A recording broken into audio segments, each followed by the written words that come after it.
Hi guys, it's Jen and you're watching Taste Test Cooking. So today we're going to do things a little bit differently than we usually do. So instead of doing a recipe from a magazine and tasting it and testing it, we're going to do one of my all-time favorites. I've had this recipe for years. It's carrot cake. It's the best carrot cake you'll ever make. It's so simple and so moist. It's my go-to dessert when I don't have time to make something a little bit fancier. Family loves it and always requests it. Okay, so what I'm going to do is I'm going to go through the ingredients and then we're going to mix it all together and we'll go from there. Okay, so what you're going to need is 2 cups of flour, a bag of baby carrots, chopped. You're going to need 4 eggs beaten, 2 cups of sugar, a dash of salt, 2 teaspoons of baking soda, not powder. You're going to need 2 teaspoons of cinnamon, half a cup of melted butter, a cup of oil, or you can use a half a cup of oil and a half a cup of applesauce. Depends on if you want to go a little bit healthy. I usually do, but today I didn't have applesauce, so I'm going with the original recipe, which calls for an entire cup of oil. Either way, I've done them both ways, tested them both ways. They taste delicious. And I'm today going to use a bag of chopped pecans, but really you can use, I've used walnuts before, I've used chocolate chips, I've used all sorts of things in it. Basically, this is anything that you want to kind of toss in there for the crunch, okay? Or the sweetness if you're doing chocolate. All right, so now we're going to get started. All right, you ready for this? This is how simple this cake is. Here's my flour. I'm going to take my eggs. I'm going to take my salt. I'm going to take my baking soda. I'm going to take my sugar. I'm going to take my cinnamon. I'm going to take my butter. I'm going to take my oil. And then very last, I'm going to take my pecans. Yep, that's it, people. Mix it all in a bowl together. There's no dry ingredients and then there's no wet ingredients. This is all just in a bowl. That's what you're going to do. Hopefully all in the bowl, not around the bowl. Okay, you're going to grab it and you're going to fold it.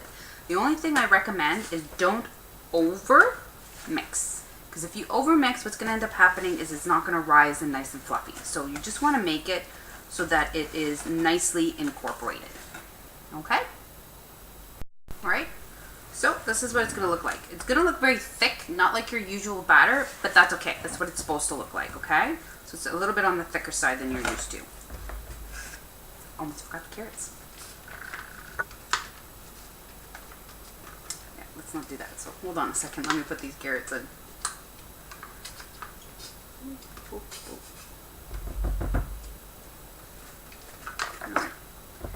All right. I'm going to get to mixing the rest of these carrots and then we'll be back and then I'll show you how to go from there. Okay. Now that I've incorporated the carrots to make it actually carrot cake instead of just, cake, I'm ready for the next step. So I've greased a 9 by 13 baking dish. Okay. And all I'm going to do is flop this mixture. Remember, it's a little thicker than you're used to, and that's okay. And I'm going to spread it around so that it's even. Yep. There we go. All right. I'm going to stick it in my oven for 45 minutes, and then we'll be back. That's simple. That's simple. Okay, so I cooked the cake for 45 minutes. Came out perfectly. I leave mine in the pan. If you're going to take it out of the pan and maybe take it to somebody's house or you want to display it, then I would put parchment paper underneath so that it doesn't stick. I just cut it up in here and I eat it from here because this one's just for my family. This time around I kind of cheated. I used Betty Crocker cream cheese icing. Very thin layer, as my family does not like sweet icing.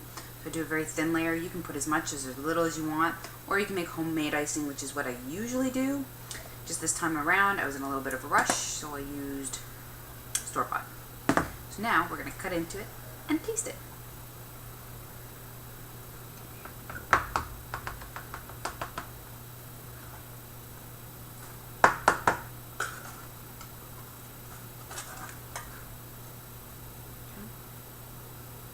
As you can see, it's nice and fluffy, nice and moist, delicious. Like I said, if you're going to serve it to somebody's house, though, you might want to put parchment underneath, okay? Because it does crumble a little bit on the bottom if you don't. All right, so here goes. Ready?